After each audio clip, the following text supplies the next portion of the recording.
Why is Jesus called the first and the last? In Isaiah chapter 41 verse 4 it says, I Jehovah the first one, and with the last ones I am the same. And a similar expression is repeated in the book of Revelation chapter 1 verse 8. I am the Alpha and the Omega, says Jehovah God, the one who is and the one who was and who is coming, the Almighty.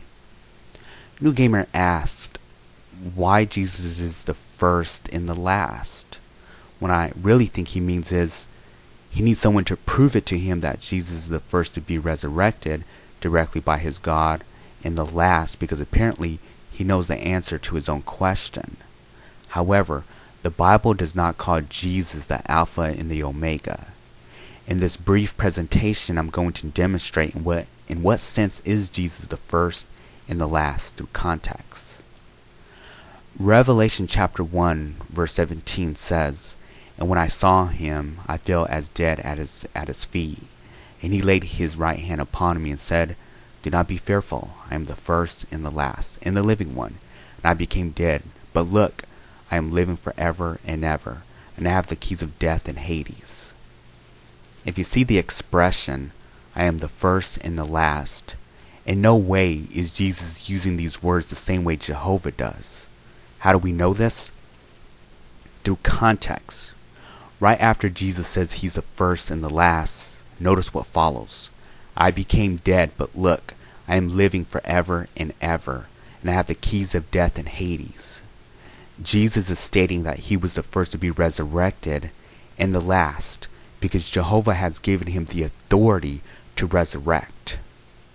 Throughout the Greek scriptures, Jesus is constantly showing he was given authority, and he is the first to be resurrected to have immortality.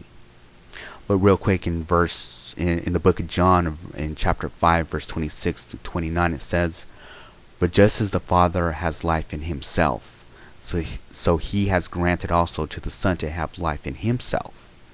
And he has given him authority to do judging, because the Son of Man he is.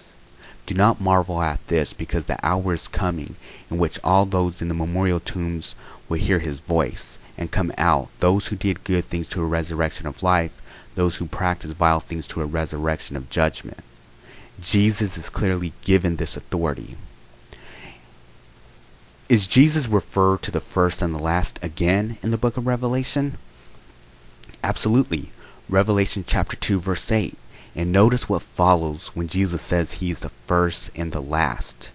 It reads, And to the angel of the congregation of Smyrna write, These are the things that he says, the first and the last, who became dead and came to life again. So this is clearly showing again that Jesus is the first to be resurrected by Jehovah and the last, because his God gave him the authority to resurrect. He wasn't saying he was the Alpha and Omega, and through context, he isn't suggesting that either. So, New Gamer goes on to chapter 22, verse 12 through 15, to continue his claim that Jesus is the Alpha and Omega. But before we read those verses, if you notice in Revelation chapter 1, verse 1, it says, A revelation by Jesus Christ, which God gave him to show his slaves the things that must shortly take place. And he sent forth his angel and presented it in signs through him to his slave John. If you notice, there are four persons here: Jehovah, Jesus, an angel, and John. In the book of Revelation, it constantly switches on who's speaking, but it's clear on who is speaking through context, because the book has the wording such as I, John, was speaking, or the Son of God says, or the angel of God says. Through context, I'm going to demonstrate how Jesus did not say he was the Alpha and Omega. It's a good idea to start in verse 20, in chapter 22, verse 6. But through context, it actually does start in Revelation chapter 21, verse 9, because the angel is speaking for Jehovah and Jesus to John. But let's read chapter 22, verse 6, and it says, And he said to me, These words are faithful and true. Yes, Jehovah, the God of the inspired expressions of the prophets, sent his angel forth to show his slaves the things that must shortly take place. This is the angel speaking, and he continues in verse 7. And look, I am coming quickly. Happy is anyone observing the words of this prophecy of this scroll. Now through context, this is an angel still speaking for Jehovah and Jesus. Then we see the change in verse 8 on who is speaking. Verse 8, well, I, John, was the one hearing and seeing these things. And when I had heard and seen, I fell down to worship before the feet of the angel that had been showing me these things. But he tells me, be careful, do not do that. All I am is a fellow slave of you and of your brothers who are prophets, and those who are observing the words of this scroll. Worship God. In verse 10 it continues, he also tells me, do not seal up the words of this prophecy. Do not seal up the prophecy of this scroll, for the appointed time is near. He that is doing unrighteous, let him do unrighteous still, and the filthy be made filthy still. And he continues on through 10 through 12, that it's the angel that is speaking. In verse 13, I am the Alpha and Omega, the first and the last, the beginning and the end. Now this is the angel still speaking for Jehovah. And he still continues, happy are those who wash their robes, that the authority to go to the trees of life may be theirs, and that they may gain entrance into the city and the gates. And it continues on verse 15 as well, that the angel is speaking. Then verse 16 we notice the conversion about the one speaking. I, Jesus, sent my angel to bear witness to you, people, of these things for the congregation. I am the root and the offspring of David and the bright morning star. Then we see another shift change in verse 17. And the Spirit and the bride keep on saying, come. And let anyone hearing say, come. And let anyone thirsting come. Let anyone that wishes take life's water free.